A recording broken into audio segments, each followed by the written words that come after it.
Hey everyone, my name is Roger Medina, a student at Cal State University Long Beach. Today, we're going to talk about stress. So, what is stress? Most students today are having a competition to see who can be more stressed out.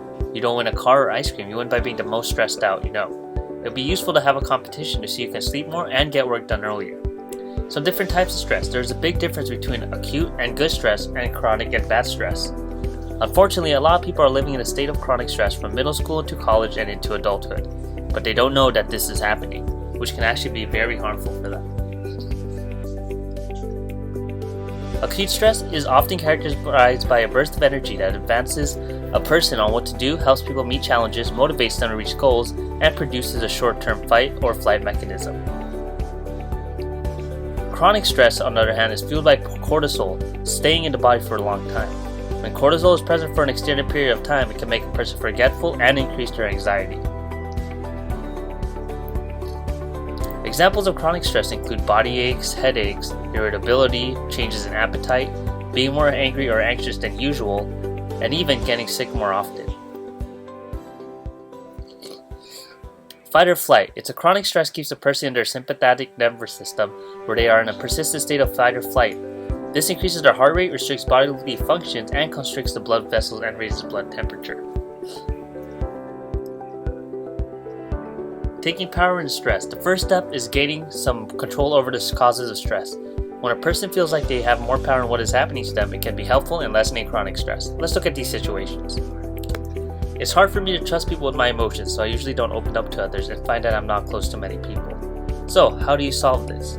Well, there are many ways, such as I will find one person I can trust and open up to slowly in order to see how they manage what I am sharing, or you could also write about how I feel in a journal until I am comfortable enough to open up to someone. Also, you can make an effort to be more social and see if there are people who like to do the things that I do.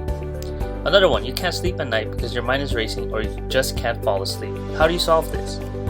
Well, you could download an app that has meditations and focus on creating new habits before you go to bed.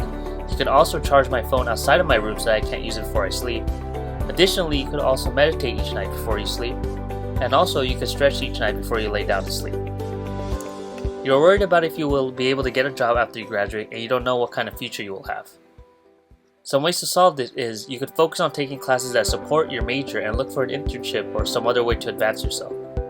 Additionally, you could also talk to an advisor or someone at my college to see what options I have. Also, you could also work hard to be okay with uncertainty and try to enjoy your time. Another one is that I'm always anxious in class. How do you solve this? Well, you could talk to a professor about what can help you stay calm in class. I will listen to some meditations, music, or anything that helps me stay calm on my way to class. You could also talk to a counselor about some options to help you lessen your anxiousness in class. You have too much homework, extracurricular activities, and feel overwhelmed. Well, there are many ways to solve this. Some ways to solve this include I will make a schedule for when my homework is due and plan when to get it done this week. I will have to cut down on some extracurricular activities because I am too busy to do all of them. Another option is to cut down on the time that I am studying and doing work while being on my phone and social media in order to focus. Reframing stress is another way to lessen chronic stress. Oftentimes when students approach stressful situations, they frame their response from a place of not wanting to fail or mess up. Let's go talk about the following situations and how you can reframe your stress.